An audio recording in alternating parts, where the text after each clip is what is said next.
celui-là, je l'ai fait sur un carton de récupération, un carton qui était plié, je l'ai déplié. Et sur les deux bandes latérales, au lieu de laisser jaune, j'ai peint en noir à l'encre, parce que ça rappelle les bandes noires dans les iPhones, puisque c'est beaucoup de tableaux qui sont inspirés de photos d'iPhone. Voilà. Donc la mère qui est à genoux et qui tient dans ses bras un sac dans lequel se trouve son enfant. Il y a un autre sac qui est là. J'ai laissé le fond jaune du carton lui-même. Ça continue en haut, bien sûr, pour le premier rabat. Et le deuxième rabat, au lieu de laisser jaune aussi, ce qui aurait fait une sorte d'encadrement un peu plan-plan, on va dire, classique, j'ai utilisé pour continuer le tableau, pour continuer le sujet, c'est-à-dire au pastel vert, le sol, je l'ai continué sur le support jaune, en mettant le dessin lui-même à l'intérieur de la dernière partie, pour que ça agrandisse l'espace, bien sûr. Et tout ça, directement au pastel, c'est tout au pastel, sauf les sacs qui sont à la gouache blanche.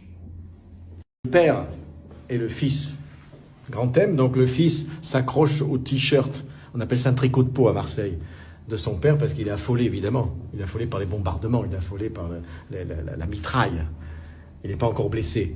J'ai fait deux versions. Ça c'est la première version, le père est de dos. C'est la fonction du père d'être de dos et au petit garçon de s'accrocher à son épaule. Gaza. Encore une scène de Gaza 2024. Donc le père ou l'oncle, je ne sais pas, qui porte le bébé, un bébé qui est, sinon mort, en tout cas très blessé. Il dort pas, là, il est pas serein, là. Et puis il y a les femmes derrière. Alors c'est peut-être la mère, la tante, la sœur, voilà, qui accompagne la douleur de ce personnage qui est tout en bleu.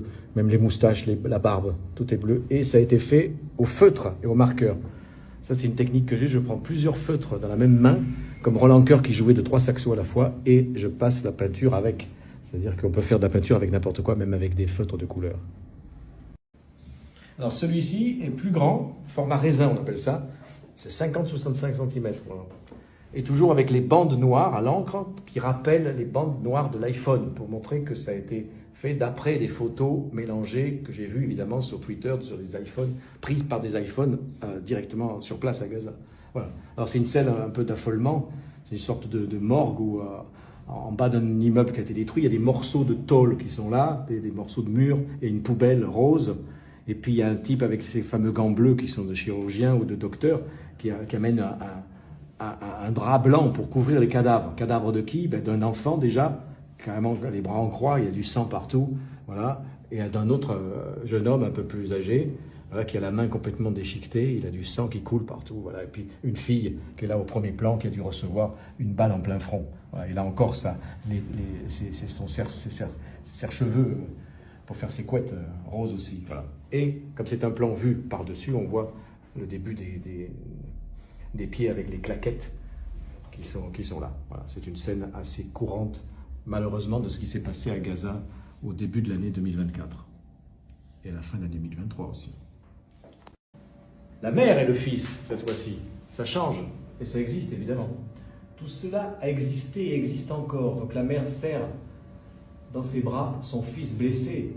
On ne sait pas s'il est blessé lui-même ou s'il est aspergé par le sang de la mère qui a reçu un obus ou un éclat d'obus dans la tête au niveau de l'arcade sourcilière. Voilà pourquoi ça dégouline. Tout ça entièrement à la gouache et à l'encre de Chine. Encore Gaza 2024. Le 67, ça j'appelais ça des paquets, parce que c'est l'exode, c'est la population que M. Netanyahou a forcé à quitter leurs immeubles détruits et pour descendre toujours plus au sud.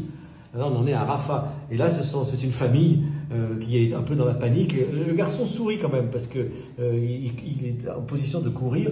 C'est dessiné au marqueur et j'ai passé la couleur de peinture. C'est du pastel pur, évidemment, qui signifie les paquets. Là, il y a un paquet en bandoulière, un sac, un gros sac, des espèces de matelas sur le dos. Voilà. Et d'ailleurs, je pense que c'est une femme qui porte tout ça et une autre femme derrière qui est voilée, et le petit avec un maillot rayé. Voilà. Tout en dynamique, marqueur et pastel, pour montrer la vitesse et l'effroi tout à fait vital et vivant aussi qui a pris ces personnages et qui les oblige à quitter leur maison. Voilà, c'est une scène d'ambulance, comme il y en a eu beaucoup. À Gaza, ça continue. Et là, finalement, moi-même, je ne sais pas si on rentre le blessé dans une ambulance ou si on le sort de l'ambulance parce que finalement il est foutu, quoi. Alors c'est là, il y a quelqu'un qui crie à gauche, il y en a un autre avec une barbe qui prend des photos, filme avec son iPhone. Ça aussi c'était important à intégrer, c'est l'iPhone dans la peinture. Et puis un autre qui met la main sur l'épaule de celui qui est concerné par le blessé, j'imagine, le jeune garçon, et qui a des pansements sur la bouche, sur le torse, les jambes cassées, et puis le sang qui est sur la civière, et puis les ambulanciers avec le sigle que vous voyez sur le dos de celui-là, voilà, qui est en train de sortir avec son copain, et voilà l'agitation. Il y a quelquefois, il est inutile de définir les têtes qui sont au fond. La gouache suffit avec le marqueur pour savoir où sont les personnages et comment composer le tableau de cette façon-là. Voilà.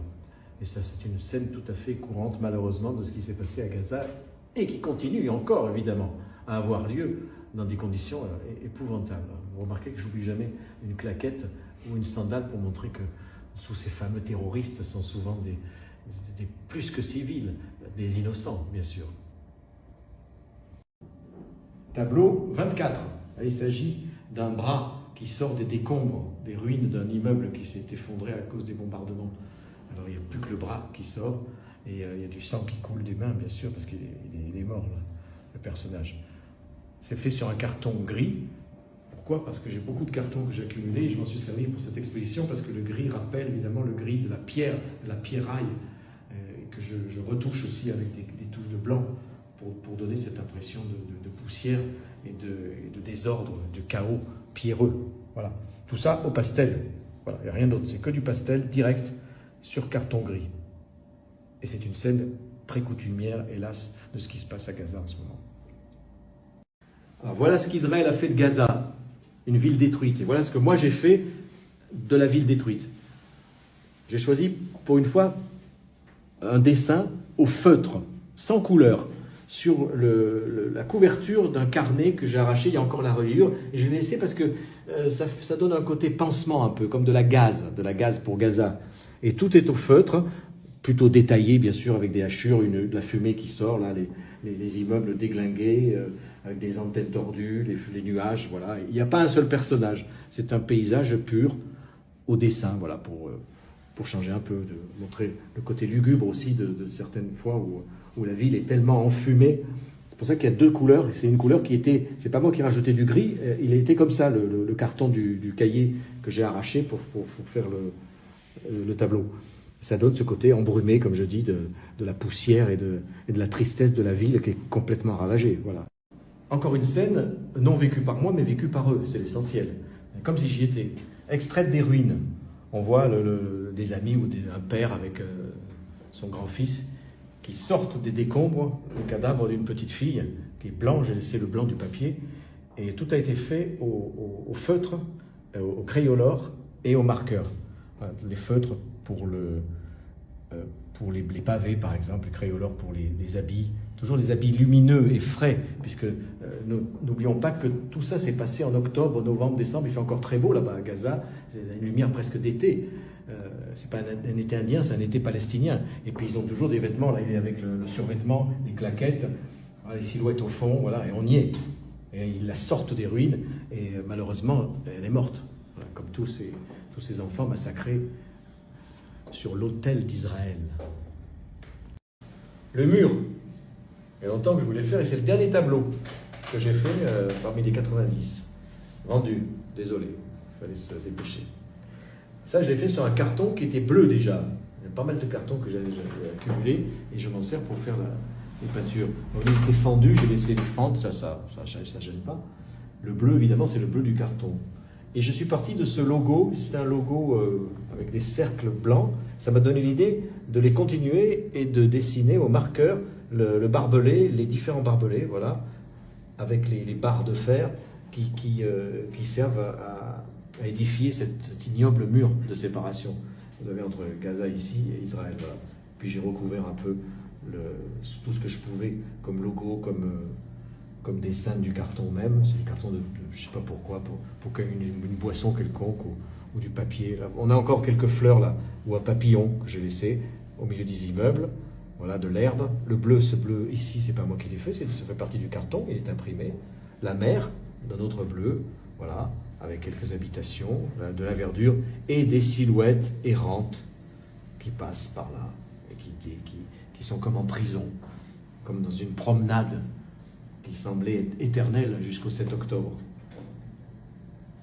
Tout à la gouache et tout au marqueur. Le numéro 12. Il s'agit de deux frères qui regardent l'état de ce qui est devenu leur quartier à travers la brèche de leur immeuble qui a été détruit. Alors on voit des bouts de béton et de fer, de fondation. J'ai fait ça avec du crayolor, de la gouache et de l'encre. Il y a un frère qui tient l'autre par le cou, t-shirt rouge, t-shirt jaune, pantalon court.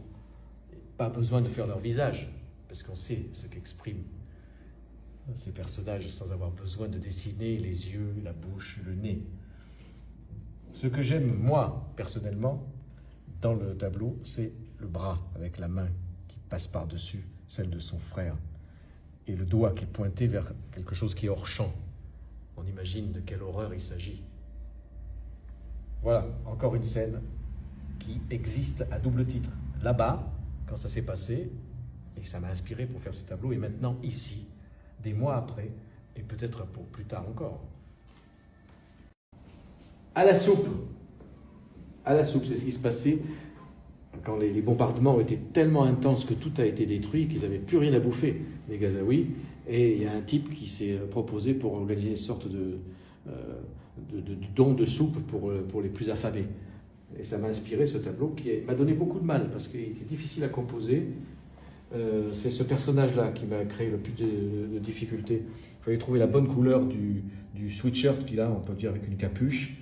Et puis il fallait couper sa masse, son dos, avec une autre forme, qui est donc celle d'une nouvelle casserole. Les casseroles sont faites avec du pastel argenté, pour rappeler le côté métallique de l'objet. Et puis la louche, avec cette soupe, et tous les types, par-dessus une sorte de muret noir, tendent leur casserole, leur bassine pour avoir un peu de soupe et de quoi avoir à manger. Alors il y a des femmes, des hommes, et voilà, les expressions sont sommaires, mais c'est exprès, il n'y a pas besoin de détailler plus. Voilà, cette partie-là aussi, avec le ciel couvert et toujours embrumé de la fumée des bombardements et les immeubles détruits, un peu marron, tout ça est entièrement au pastel. Il n'y a rien d'autre que du pastel. Ça devient presque un jeu et un défi de faire un tableau aussi dessiné, on peut dire, et aussi composé avec ce fameux pastel sec qui est un enfer à manipuler. C'était même pour moi une sorte de volonté presque de rendre hommage à la souffrance des corps qui vivaient cette situation dans ce décor, que d'utiliser un matériau très difficile et qui rappelait, comme le plus que je pouvais, la poussière dans laquelle eux vivaient. Eh bien moi je vivais à mon très petit, modeste niveau de la poussière sur mes doigts qui étaient couverts pendant des journées entières de pastel sec. Ça c'est le premier que j'ai fait. Pas de pastel, je n'osais pas encore attaquer la boîte. Ça a été dès le deuxième ou troisième. C'est les trois porteurs, encre de Chine sur carton blanc et au crayolor, ce qui est beaucoup plus facile à manipuler, quoi, voilà, pour faire quelques estampes comme ça, voilà, avec un décor de verdure derrière, et les trois types qui portent des cadavres de gosses dans les fameux sacs avec des traces de sang ici. Et ce qu'il fallait donner, c'est le mouvement, parce qu'ils sont toujours en train de courir. Alors, il y en a qui courent parce qu'ils espèrent sauver la personne ou l'enfant qui a été touché, et d'autres qui courent pour vite les enlever à leurs parents ou à leurs amis ou à leur famille qui sont en train de hurler de douleur. Voilà, donc ils sont là. Il fallait donner ce mouvement-là, et il y en a un au milieu qui est plutôt stable et qui présente le sac, voilà, aux yeux du monde.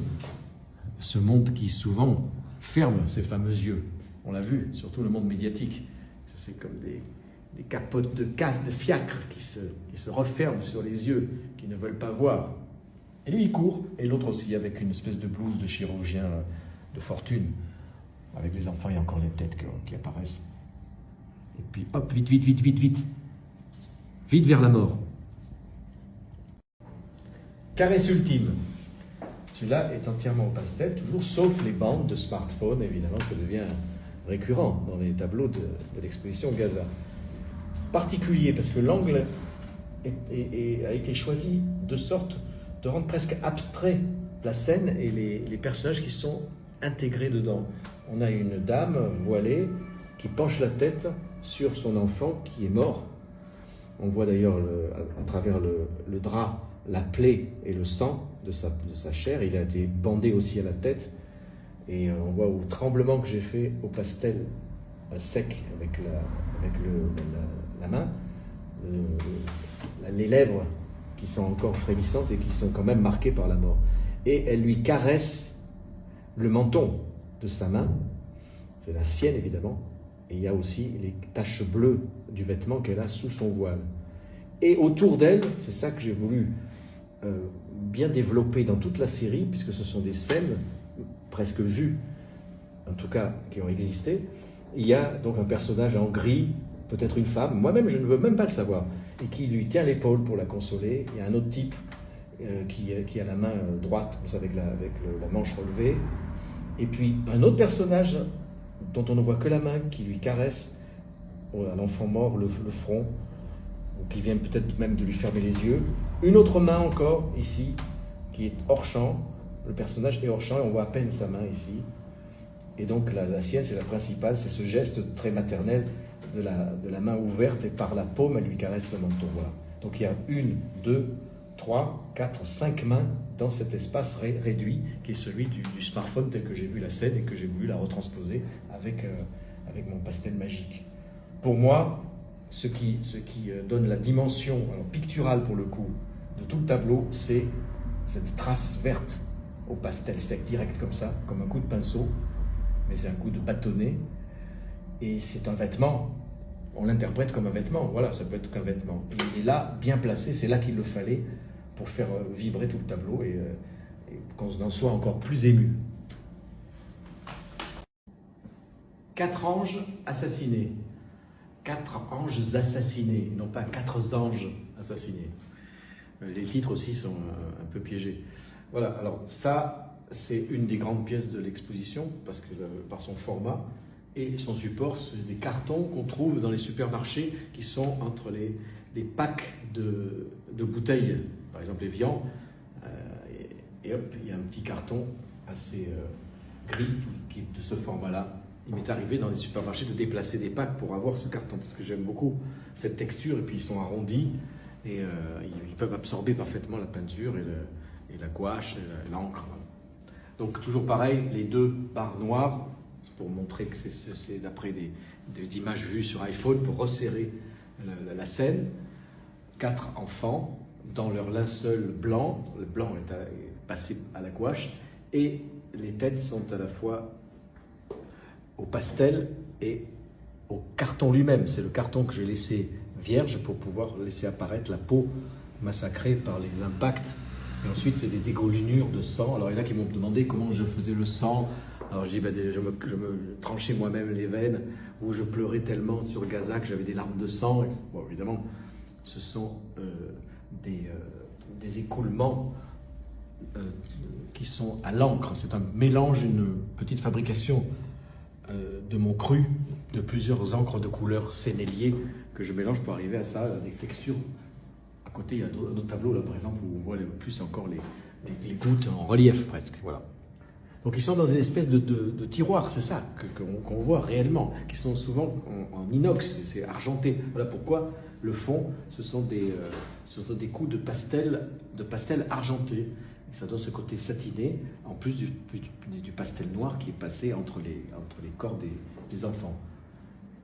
J'ai fait aussi un fond jaune qui me semble indispensable pour que la composition tienne debout, et une sorte de drap, peut-être d'un autre linceul qui va attendre d'être lui-même enfermé dans cette espèce de tiroir qu'ensuite on jette au fond de la morgue en attendant de les enterrer. Voilà.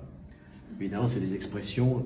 Cet œil est crevé, l'autre, c'est la bouche ici qui a pris cher, et puis voilà, c'est Made in Israël, vous voyez, c'est l'œuvre des Israéliens.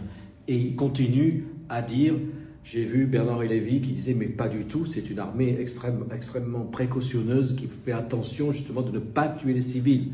Il ose dire ça, plein pot, comme ça, face caméra, et en disant que c'est tout à fait normal et que si les victimes sont nombreuses en Palestine et à Gaza, c'est uniquement dû au Hamas et pas du tout à l'armée israélienne. Voilà. De qui se fout-on, Bernard? Encore un carton en long, errance dans les ruines. Voilà, on vient de leur détruire leur maison et ils errent avec leurs affaires à la recherche d'un autre refuge qui tiendrait plus ou moins debout dans la ville massacrée. Alors, la bordure rouge, ce n'est pas moi qui l'ai peinte en rouge, elle était imprimée dans le carton. C'est un carton qui avait une bordure rouge que j'ai découpée. À l'époque, je ne savais pas ce que j'allais en faire.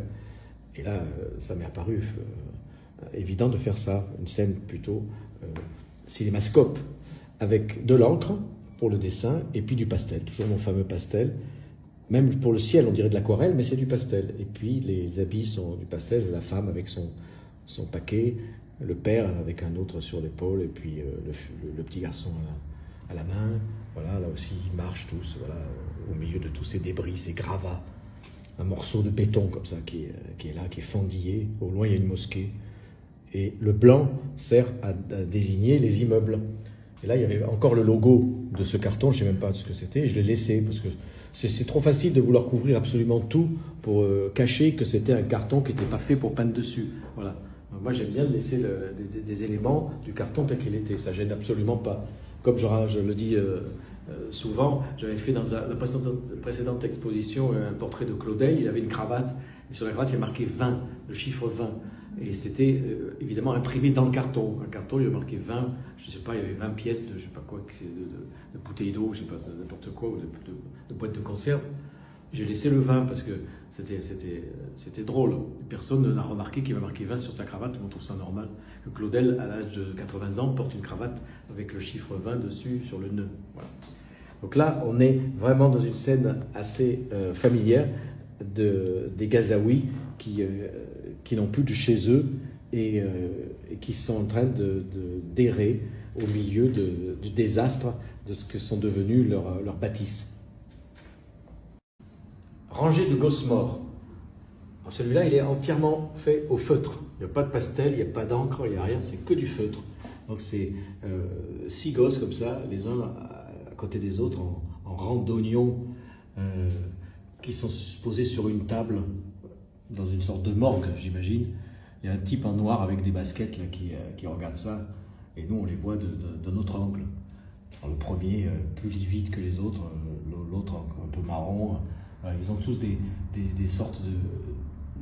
C'est pas vraiment des bandages, c'est une sorte d'étiquettes presque, sur lesquelles on met leur nom. Parce que des fois, on ne sait même pas à quelle famille ils appartiennent quand on les retrouve au milieu des décombres, ensevelis, massacrés, avec des trous au front, par exemple, qui ont été frappés par les mitraillettes ou les obus israéliens. Voilà.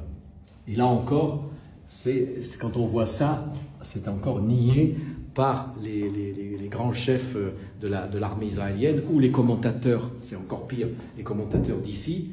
Soit c'est des collabeurs, soit c'est des pro-israéliens qui sont complètement fanatiques et qui osent dire que c'est l'œuvre encore du Hamas. C'est-à-dire que c'est le Hamas qui est indirectement responsable de ces morts parce qu'il mettrait en avant sa population. C'est-à-dire que le seul but du Hamas, c'est ça je l'ai entendu de mes yeux et de mes oreilles.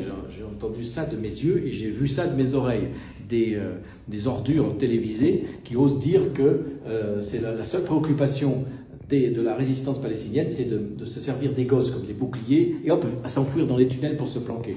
Et plus il y a de morts palestiniens, plus ils sont contents, soi-disant. Voilà. Et on se demande où est la conscience de ceux qui osent proférer de telles saloperies en disant et en insistant pour dire que Israël n'a rien à voir et n'est pas du tout responsable de ces gosses qui sont, pas seulement des gosses, des vieux, des jeunes, des moyens, des femmes qui sont vraiment flingués, comme s'ils étaient exécutés. Comme si c'était des criminels exécutés à un peloton d'exécution, un poteau. Et là, c'est carrément en pleine rue, on a vu toutes les images. Genre, plus rien ne peut être mis en doute quand on a vu les véritables images dont je me suis inspiré pour faire ce genre de tableau qui, pour moi, est absolument indispensable à montrer. Et dans tout ce que je pouvais faire, c'est parmi un de ceux qui était le plus dur, parce que je l'ai vu, et j'en ai vu beaucoup comme ça. On ne peut pas nier ça. Et nier que c'est l'œuvre d'Israël, c'est du négationnisme. Encore un très difficile à regarder. on pourrait comprendre qu'en effet, il n'y a pas beaucoup d'amateurs qui voudraient accrocher ça dans leur salon. Et pourtant, il le faut. Il faut qu'on voit ça, il faut qu'on sache ça. Voilà, une petite fille qui est opérée d'urgence pour essayer d'empêcher les hémorragies qu'elle a de partout, car elle a eu le bras arraché et la jambe arrachée. Elle est là, avec sa couche, et des fils partout. Il y a une espèce d'appareil pour l'aider à respirer sur un lit bleu. Il y a même encore les ciseaux du chirurgien qui a été obligé de l'amputer. Le sang qui coule partout. Tout ça à la gouache et à l'encre. Il y a même les motifs du drap que j'ai fait avec de l'eau et de l'encre, des espèces de constellations. Voilà, ça c'est mon petit secret. Et voilà, ça c'est un des tableaux les plus difficiles de l'exposition et il est d'ailleurs le moins regardé. Combien même de partisans de la Palestine ont refusé de voir ces photos, les photos dont moi je me suis inspiré pour faire ces tableaux, parce que ça les choquait, ça les bouleversait trop. Ils ne veulent pas affronter la réalité, même au plus haut sommet de ceux qui sont des pro-palestiniens professionnels, je ne parle même pas de toutes les fripouilles de la France insoumise, ils refusent de faire le travail que j'ai fait, moi, parmi des centaines et des milliers d'autres personnes dans le monde, c'est-à-dire regarder vraiment ce qui se passe, et affronter les images les plus difficiles. C'est comme ça qu'on peut comprendre, qu'on peut être motivé politiquement pour avoir quelque chose à dire aux ennemis en face. Mais même ce travail, ils ne le font pas. Donc ils se voilent la face. Alors d'un côté, on a les pro-israéliens qui refusent d'admettre que ça s'est passé à cause d'eux, à cause d'Israël, là-bas, en place. Et on a de l'autre côté les Arabes qui, eux, ne veulent pas regarder parce que ça les choque.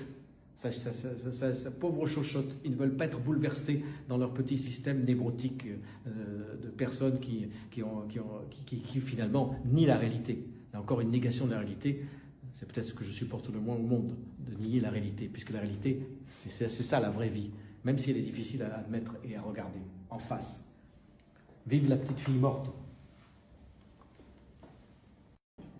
Auscultation finale. Ça, c'est un grand format raisin, 50-65, les barres du smartphone, toujours à l'encre, bien sûr, encre de couleur. C'est que de l'encre et de l'encre de Chine et de couleur. Voilà. Chirurgien palestinien qui ausculte, c'est pour ça que j'ai dit auscultation finale, un bébé qui ne va pas tenir le coup, évidemment. Ça, je me suis inspiré d'un petit film, parce qu'il y a pas mal de films qu'on trouve sur les réseaux, et là c'est un film de quelques secondes, et j'ai fait une capture, plutôt c'est mon tableau qui a fait une capture de ce film. Donc là, il est là, ce chirurgien avec son stéthoscope, les gants blancs, et il ausculte le cœur du bébé qui vient d'être frappé au front et qui est complètement massacré. Et il met son index sur la carotide pour voir si le pouls bat encore, si par hasard il était encore vivant. Et je me souviens de cette image poignante, cette fois-ci je repasse à l'image réelle en film, où on voit le même chirurgien qui évidemment enlève son stéthoscope de ses oreilles et puis fait un signe comme ça négatif, on imagine aux parents du petit en leur faisant comprendre que c'est foutu et qu'il est mort. Voilà. Donc là, il y a un personnage derrière, en blouse bleue aussi, une sorte de docteur, et puis un autre qui regarde effaré la scène. Voilà, ça suffit pour tout dire. Voilà. Et au début de l'exposition, il y a une dame qui est venue, qui s'est présentée d'ailleurs comme étant complètement partisane d'Israël, en me prédisant que j'allais en vendre beaucoup, que j'allais même tout vendre, toute l'exposition, tellement c'était à la mode aujourd'hui de défendre Gaza. Voilà, elle n'était pas très réaliste. Surtout qu'elle m'a dit que tout ça, toutes les scènes que j'avais représentées, c'était des fake news, ça n'avait jamais existé. Voilà. Et par exemple ça, elle était persuadée que c'était un Israélien qui s'occupait de soigner un pauvre enfant palestinien qui était en train de succomber à ses blessures. Donc ces gens-là n'ont aucune conscience. La conscience, c'est quelque chose de fort et qui existe. Je me souviens de ce passage de Ubu Koku d'Alfred Jarry, où il parle de la conscience. Et il dit, Ubu, il dit, mais où elle est ma conscience? Ah oui, c'est vrai, la conscience, elle est là, elle est dans cette valise pleine de toiles d'araignée. Il faut dire qu'elle sert tellement peu souvent aux hommes, la conscience, que c'est normal qu'elle périclite, qu'elle périsse comme une vieille chose qui n'intéresse plus personne. Eh bien moi, j'ai encore de la conscience. Elle n'est pas dans une valise, elle est en pleine forme. Elle est sur un podium en permanence dans mon cerveau et dans mon cœur. Et voilà pourquoi j'arrive à faire des tableaux comme ça. Ça, c'est un épongeage de front. Le front d'une jeune fille qui a été frappée. Et elle saigne, évidemment, et il y a un type qui lui éponge le crâne et le front et les cheveux avec une serviette blanche. Voilà, ça a l'air simple comme ça, mais c'est un de ceux qui m'a coûté le plus parce que j'ai fait une autre version au pastel, exactement la même chose, le même motif, et je me suis embourbé, on va dire, dans le pastel. Ça c'est trop effrité. J'ai jamais pu récupérer l'expression de la fille, et c'est un de ceux que j'ai raté parmi les 90. Alors j'étais un peu dépité et j'ai dit tiens, je vais le refaire, mais avec une autre technique, un autre matériau, ça va peut-être passer mieux. Et en effet, et celui-là, je l'ai fait vraiment en 3 minutes, quoi. Donc c'est jeté comme ça, c'est exactement la même composition avec les deux bras du type en bleu et qui éponge la fille. Et j'ai trouvé l'expression, la bonne expression, avec la bouche ouverte qui est toujours à la fois effarée et qui a mal évidemment parce que ça fait mal. Encre de couleur. Encre de Chine, ici passé un peu avec un bout de sopalin pour éponger l'eau. C'est très aquarellé comme ça. Et le sang avec ma petite mixture de sang sénélier, rouge, mélangé à du carmin, vermillon, voilà, pour donner cette sensation vraiment sanglante avec un peu de relief. Voilà, et c'est fini. Et on oublie le même tableau raté au pastel. Dans le tunnel. Alors là, il s'agit des tunnels, évidemment les fameux tunnels fantasmés, parce qu'il y a beaucoup de fantasmes sur ces tunnels et aussi sous ces tunnels. Les tunnels fabriqués, creusés par le Hamas pendant des années pour évidemment se planquer des armes, retenir les otages, etc. Ça, c'est pas fait que pour ça non plus. Et puis ils n'ont pas utilisé l'argent des Palestiniens, les gens du Hamas, pour ne construire que des tunnels de défense, de protection et de petits boyaux comme ça, pervers, pour essayer d'échapper à l'armée israélienne. Voilà, ça a bien d'autres fonctions. Ils ont le droit aussi de construire leur propre métro, vu ce qui leur arrive au-dessus. Donc c'est vraiment le côté underground du Hamas. Voilà, 2 combattants qui sont en train de s'activer avec les mitraillettes.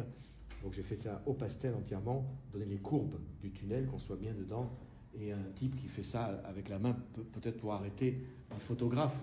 Le photographe, c'est moi. C'est-à-dire celui qui représentera cette image-là. Ils ont leur bandeau vert en treillis et c'est très très jeté comme ça, rapidement avec un coup de pastel. Voilà, évidemment, c'est un tableau qui peut porter à contestation de la part de ceux qui ne rêveraient de ne voir que des victimes. Il y a beaucoup de victimes dans toutes les expositions, mais il y a aussi des combattants que les autres appellent terroristes. Le Hamas, évidemment, n'est pas un mouvement terroriste, voilà, je le dis directement. Ça va? C'est bon? Non, c'est pas permis.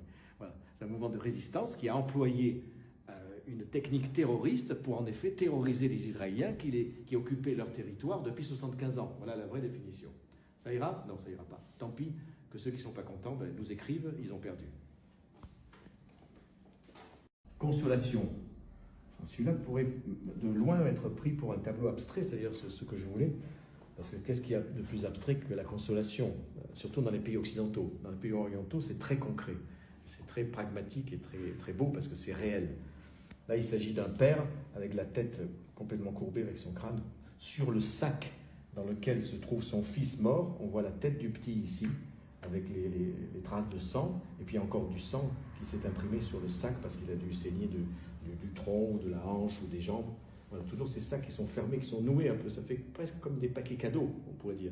Des paquets cadeaux macabres et pourtant très lumineux, toujours blancs. C'est ça qui est inquiétant. Donc il est là, il est à genoux, enfin accroupi plus exactement, dans un espace qu'on ne peut pas trop définir, peut-être en pleine rue. Il est là avec son pied courbé, il a une claquette verte ici, et il tient très fort le sac par sa main, et il y a des types derrière.